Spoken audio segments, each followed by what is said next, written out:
Bueno, ha llegado Mario Gluck aquí a los estudios de la radio, lo vamos a saludar como todos los viernes para hablar de historia. Hola Mario, ¿cómo te va? ¿Cómo les va? Bien, bien, muy bien, por acá. ¿Alguna novedad respecto de la ciudad? ¿De la historia? ¿De la historia? Novedades de la historia no creo, pero... ¿Cómo que no? Sí, siempre una novedad. No, pero... Hay gente que la reescribe. Mirá lo que peló. Librazo. El siglo. ¿Cuánto pesa ese libro? No sé, ya estoy sacando bíceps, tríceps, bien. La espalda, conseguís 2 copias y haces un par de ejercicios. Exactamente, de brazos. Estaría bueno. Ruido ambiente a la audiencia. Ahí está. ¡Fua! ¡Epa! ¡Upa! Qué libro, ¿eh? No, sí, lo que pasa es que esto no sé si recomendarlo o no. Primero, bueno, es el precio, sale como 900 mangos, o 1000 y pico, ¿no? Me parece que es más grande que el libro ese que tiene en la iglesia los sacerdotes cuando vio que... El misal. Sí, el misal ese... ¿Pero ese que tiene dónde? Pero en el altar, digo que siempre van... ¿A dónde estás yendo? Ojeándolo. Y se ve un libraco así impresionante. ¿Venden por el precio es por hoja de este libro que trajiste, Mario? Porque... No, porque tiene, a ver cuántas páginas tiene. O por investigación. Bueno, no sé, digamos que sí, porque tiene 1000 páginas. 1000... ¿Viste? Un peso la página. 1033. 1033, pero sale 900, o sea, te hacen una caída. Mirá, te vamos a hacer un 10% de descuento por ser tiene vos. Fotos también. Entonces, no estamos diciendo de qué está hablando el libro tampoco, no, todo tampoco. esto, ¿no? Porque el libro se llama El siglo de los intelectuales, de Michel Winnock. En realidad tendría que ser subtitulado, según una compañera mía de trabajo me dijo muy bien, el siglo de los intelectuales franceses. Pero como para los franceses la historia del mundo es su historia, entonces, obviamente, a ellos les interesa hablar de los intelectuales, son Francia. Claro. Punto. Bueno. De cualquier manera algo de razón tienen, porque para el mundo occidental... Sí, serán agrandados, pero tienen algo de razón, qué sé yo. Hay gente que agranda y no tiene ninguna razón. Porque ¿qué metieron? 2 o 3, un Voltaire, por ejemplo, Foucault te metieron ahí. Un Sartre, y hablamos de gente de distintas épocas. No, pero no solamente metieron intelectuales, también movimientos históricos grosos. Sí, por supuesto, la propia Revolución Francesa. Tienen un par de buenos eventos ahí. Sí, claro, fuerte. No es joda, digamos. Pero bueno, en fin, hay algo para decir. Pero en realidad... Hicieron un puente de Aviñón. Todo eso. Claro. ¿El puente de Aviñón? ¿Cuál era el puente de Aviñón? Sí, todos pasan todos. Ese. Bueno, por acá pasaron también. En el siglo de los intelectuales, de lo que habla es precisamente de la historia de los intelectuales y la marca en un momento. El siglo sería el siglo XX, básicamente, ¿no? En un momento en el cual, para Francia, la palabra intelectual significa un sustantivo y no un adjetivo. A ver, yo le digo a usted, Gerardo, usted es un intelectual. Ajá. Pero si yo soy intelectual... Más intelectual será su madre. Ahí está usándolo como adjetivo. Claro. Bien. En cambio yo digo, acá Lucía es una intelectual. Lo dije de la misma manera, pero igual. Sí, está esto dicho de la misma manera. Claro. De cualquier manera, es una intelectual, es un sustantivo. Yo me refiero a Lucía diciendo la intelectual, ahí lo sustantiviza. Exactamente. Bien, usted lo dijo mejor que yo. Bueno, esa es la idea. Pero la cuestión es que los intelectuales aparecen como algo, como un personaje, un actor público y político en un momento determinado, y que generalmente los franceses lo sitúan en un caso muy notable, porque fue un disparador de muchas cosas, que fue el caso Dreyfus. El caso Dreyfus es la historia de un oficial. El affaire Dreyfus. El affaire Dreyfus, famoso affaire Dreyfus, del cual se habla mucho, pero bueno, es muy interesante porque uno a veces piensa en las cosas judiciales, en las cuestiones judiciales que hoy funcionan. Acá... Está bien, era la justicia militar, pero Alfred Dreyfus era un oficial francés, alsaciano, que no es poca cosa, porque Alsacia fue un territorio en disputa entre Alemania y Francia. En ese momento estaba en manos de Alemania. Era alsaciano, había nacido en Alsacia, pero se había hecho, había optado su familia por hacerse francesa, ¿no? Y eran judíos franceses. Y él llegó a hacer carrera militar. En 1894 lo que descubren es unos papeles en la embajada alemana donde hay un supuesto espía que está dentro del ejército francés, que trabaja para Alemania. Lo primero que hacen es buscar un oficial que tuviera algo que ver con eso.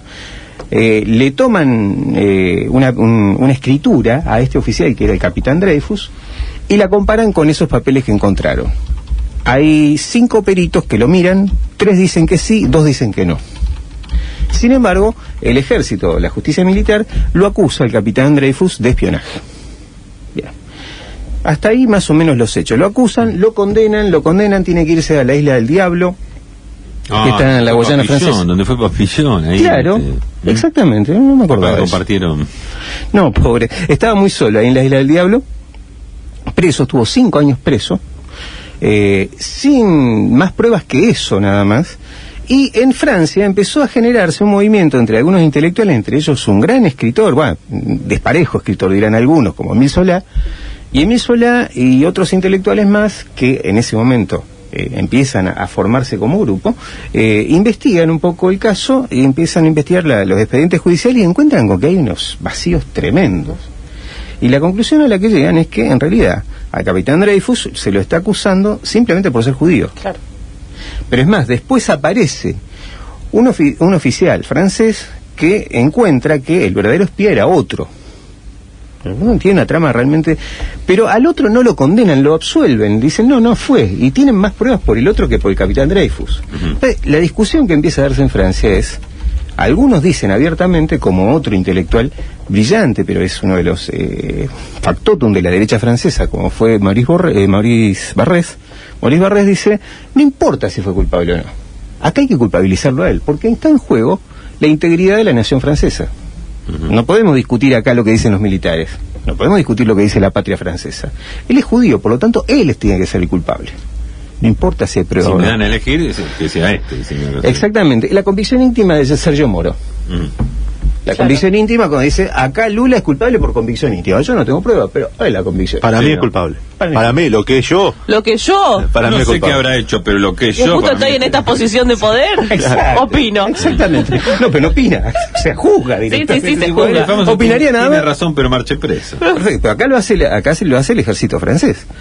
Entonces, bueno, el caso tiene idas y venidas. Finalmente, lo que termina pasando en un momento determinado es que el propio Solá, Solá larga un manifiesto que se llama Yo Acuso. J'accuse. Exactamente. Que una señora de acá de la Argentina puso un nombre similar. Pero hay que marcarle yo le daría a la señora Stolbizer, que fue la que escribió Yo Acuso, que los contextos son distintos. Al pobre Solá, por haber escrito Yo Acuso, le hicieron un juicio a él. Y se tuvo que exiliar de Francia, cosa que a veces queda... El caso Dreyfus se termina transformando en el caso Solá en un momento determinado. ¿Por qué? Porque él estaba desmintiendo lo que estaba diciendo la justicia militar, los militares, lo que estaba diciendo el Tribunal de Guerra Militar, estaba desmintiéndolo con pruebas mucho más contundentes que las que tenía el propio Tribunal Militar, y lo que le dicen es que él está traicionando a Francia. Y lo acusan de traicionar a Francia, por eso. Traición a la patria. Traición a la patria. Y dice, no, acá que voy a traicionar a la patria. Acá estamos defendiendo ciertos ideales que tienen que ver con la Revolución Francesa. Y se armó una grieta también, porque Flor estaban de los grieta. Los dreyfusianos y los antidreyfusianos. Claro. Fue una grieta tremenda, pero aparte hay veces que estas cosas son detalles que mucha gente lo conoce, pero acá las primeras ligas, tal como los conocemos hoy, por los derechos humanos surgen ahí. O sea, la Liga por los Derechos del Hombre surge ahí justamente por esto, porque se va, este pobre hombre, Dreyfus, se lo está acusando exclusivamente por el hecho de ser judío, y decir, bueno, usaba un chivo y allá está. Y bueno, Margarita tendría que haberse exiliado, por ejemplo, y haber tenido que haber escrito ese famoso Yo Acuso en un momento donde a quien acusaba tuviera poder y fuera tan malo como, o sea, una cosa tan fuerte como fue la República Francesa en ese momento. Lo hizo después, o sea que no vale. Sí, Arendt de hecho me parece que escribió como que fue un antecedente del Holocausto en este sentido, digamos, de el judío como una amenaza de una fuerza transnacional, ¿no? Donde la nación, la cuestión política de que era una nación empezaba a tomar otra fuerza. Dimensión. Claro. Sí, en realidad ese es un punto de partida, es lo que vos decís. Lo decían a Hannah Arendt, sí, pero que parafraseo ahí pobremente. No, está bien, pero lo importante es que lo citaste, yo no lo recordaba tampoco, pero lo que ocurre acá en Francia, casi contemporáneamente, en 1897, en Viena, otra capital cultural de Europa y del mundo occidental, un alcalde usa el antisemitismo en forma política. El antisemitismo existía desde antes, o sea, la cuestión del judío con distintas características era muy, muy propio del catolicismo, del cristianismo en general, pero así a nivel de utilización política empieza en este momento. Claro. O sea, y usarlo como chivo emisario. En ese sentido creo que lo decía Hannah Arendt, también en el sentido de no importa la racionalidad que puede tener un juicio, que el juicio tiene que tener pruebas, se supone, para la cultura occidental, sino lo importante es salvar la nación, a como dé lugar, racionalmente o irracionalmente. Y de ahí surgen incluso movimientos políticos racistas, como la Acción Francesa, con Jean Maurras. Jean Maurras es otro intelectual francés, fanático se convirtió, y que, bueno, el programa básico de la Acción Francesa era el antisemitismo, ¿no? Ajá. Entonces, bueno, de ahí surgen muchísimas cosas. También en ese mismo momento hubo un periodista austríaco que se llamaba Teodoro Herzl, que estaba dando vueltas por ahí, venía como corresponsal, vio parte del juicio y a partir de eso se propuso hacer un sionismo político, o sea, un judaísmo político, que no existía hasta ese momento. El sionismo es el judaísmo político, es decir, bueno, vamos a buscar un territorio. Pero surgió a partir de ahí, decir, bueno, ¿cómo Francia, la patria de los derechos humanos, la patria de la libertad, de la igualdad, etcétera, etcétera, una de las primeras naciones de Europa que dio la ciudadanía a los judíos en el resto de Europa no eran ciudadanos hasta mediados finales del siglo XIX, se le ocurre esto, digamos, ocurre todo este movimiento, y un movimiento donde sectores importantes de la población también se habían dividido, no solo los intelectuales se habían dividido claramente, estaban los dreyfusistas y los antidreyfusistas, pero también en la población en general, en la ciudadanía en general, también ocurría eso. O sea, cuando ocurrían estos juicios iba gente a avivar a unos u a otros. Generalmente vivaban más en Francia aquellos que estaban en contra de Dreyfus que los que estaban a favor. Por un antisemitismo exactamente, popular, lo despertó, digamos, algo que existía, se despertó con mucha más fuerza en ese momento. Y ahí es donde empieza a tallar el movimiento de Jean Maurras, la Acción Francesa, que es uno de los primeros movimientos políticos racistas de Europa, ¿no? Antes todavía que en Alemania, ¿no? Incluso es más, el fascismo y el nazismo son tributarios en gran medida de las cosas que planteaba Maurras y Barrés. Yo me acuerdo que en los 90, cuando la encarcelan a María Julia Alzogaray, ¿no? Previamente, cuando se estaba discutiendo, ella dice, yo creo en la justicia, pero todos conocemos el caso Dreyfus, dice. De María Julia. No es el caso de ella, pero bueno. No es Stolbizer la única que usó aquel momento histórico. No, María Julia. La verdad que hay cosas que se pueden usar, hay gente caradura. O sea, es muy caradura. Lo de María Julia Soler es muy caradura. Claro. Sí, yo creo en la justicia, pero... Victimizarse de esa manera es un poco fuerte, digamos, ¿no? Es decir, compararse con Dreyfus. Dreyfus incluso, este dato, yo creí, a veces hay una confusión, pero a él lo condenaron 3 veces prácticamente, pero lo absolvió el primer ministro o el que tenía facultades para eso del Ejecutivo. Lo absolvió. O sea, siguió siendo culpable. Pero rehabilitado, declarando su inocencia, fue después de muerto, 1995, hace poco tiempo. Claro, tuvo que pasar mucho tiempo. Hay algunos mensajes, en este caso dice... ¿Quieres que lea el de Rosa? Bien, ese justo estaba viendo, ¿no? Una película. Buen día, amigos, hay una película bastante buena sobre el caso Dreyfus con el actor Paul Moon, y dice Rosa, creo que se titulaba La vida de Emile Zola, de fines de los años 30. La desconozco. Sí. Yo lo que encontré es una peliculita de 12 minutos hecha en ese momento por... ahora no me acuerdo el director, pero uno de los primeros directores de cine franceses que después de Lumière empezó a hacer arte con el cine, ¿no? Y 12 minutos dura, incluso no se encuentra en algunos capítulos, pero donde trata de retratar todo lo que pasó con el caso de Dreyfus. Mira. Bueno, obviamente, ¿no? A propósito del caso en el cine, dice alguien también, gracias al cine conocí todas esas historias, cuando el cine era también educación. Emile Zola, el caso Dreyfus, Danton y todo sobre las guerras, Adri, y dice, tal vez María Julia lo aprendió, entre comillas, así también, a través del cine. Bueno, puede ser, no, María Julia Alzogaray no era alguien bruto, digamos, Sí, era corrupta. Don Álvaro Alzogaray no era una persona bruta, era incluso en su momento como corrupta pero educada. No era fácil discutirle, ¿eh? Corrupta pero educada. Corrupta pero letrada. Sí, pero letrada. Ella había estudiado.